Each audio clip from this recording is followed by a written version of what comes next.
My name is Jody Roeber, and I am the Chief Clinical Officer for the hospital, which that means I'm one of 3 administrators, and I oversee all the clinical departments at the hospital. Okay, well, I brought 2 books today, and the first one was a book I used to read to my children, and it's called Pierre. And my second book is my grandchildren's favorite book, and it's called Pancakes for Findus. And so I love Pierre because Pierre is a little boy that his answer to everything his mother or his father asks him is, I don't care. So mom asks him, what he wants for breakfast. I don't care. Do you want to go to town? I don't care. So dad, same thing. I don't care. I don't care. And so the parents leave him home and they go to town. And while they're away in town, a lion comes to the house. And the lion tells Pierre he's hungry, and Pierre doesn't care. He says, I'm going to eat you. Pierre doesn't care. You're going to die. Pierre doesn't care. So the lion eats Pierre, swallows Pierre. And when the parents come home, the lion is lying in Pierre's bed and feeling very sick. And so the parents say, oh my gosh, Pierre's dead. And so they ask the lion, did you eat Pierre? And the lion answers, I don't care. And so the father goes, Pierre's in there.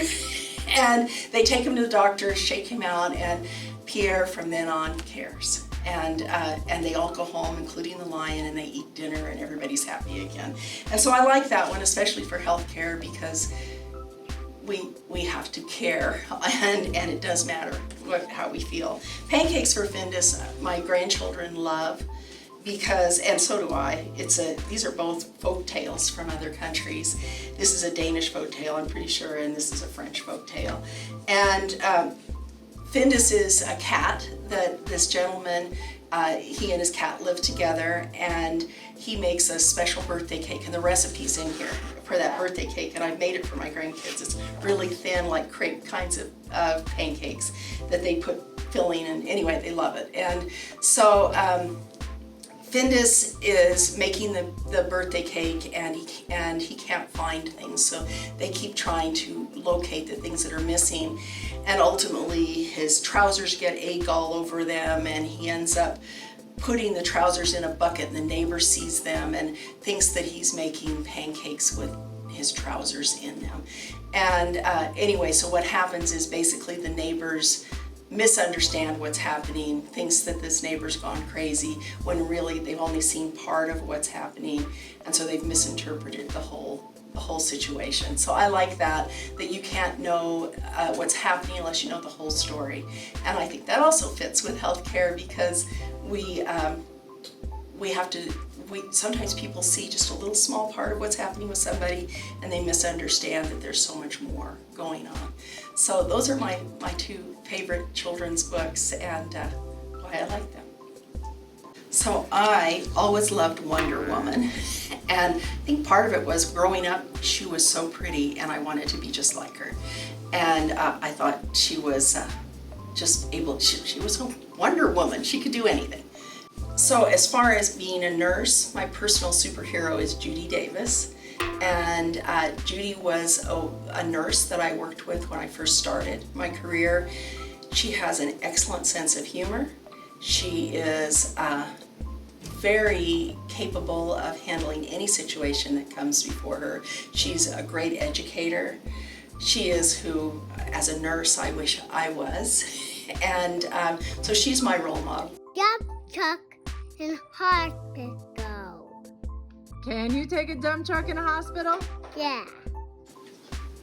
That is a really good question. I've never been asked that question before, Theo, but I think it's a great question. And of course, a big dump truck, no vehicles can come into the hospital, dump truck or car or anything. But if you're bringing your toy dump truck, absolutely your toy dump truck can come to the hospital. How long do you think till COVID's gonna be done and we can go back to school and not stay at our house? Hudson, that is a really, really good question. I think all the world wants to know an answer to that. But I think COVID's going to be around for a while. And I do think you'll get to go back to school, but I do think things are going to be different.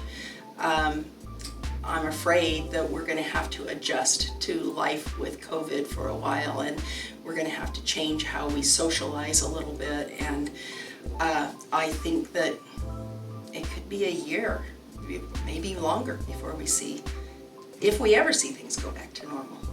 But don't worry, everything's going to be all right, because there's still so many things we can do. Why do you work in the hospital? What do you do inside the hospital? What do you do as a nurse? Those are great questions too, Clint. So I work in the hospital and I work in healthcare because I wanted to do something that I felt impacted other people's lives and made a difference. And I think there's lots of careers that do that, but I feel like every day in the hospital we do something that really makes a difference in someone's life, and that's why I'm here. And what I do is I work with those people who touch other people and help make their lives better through medicine or dressings or surgeries, and I try and make the hospital run smoothly so people can come here and receive excellent care.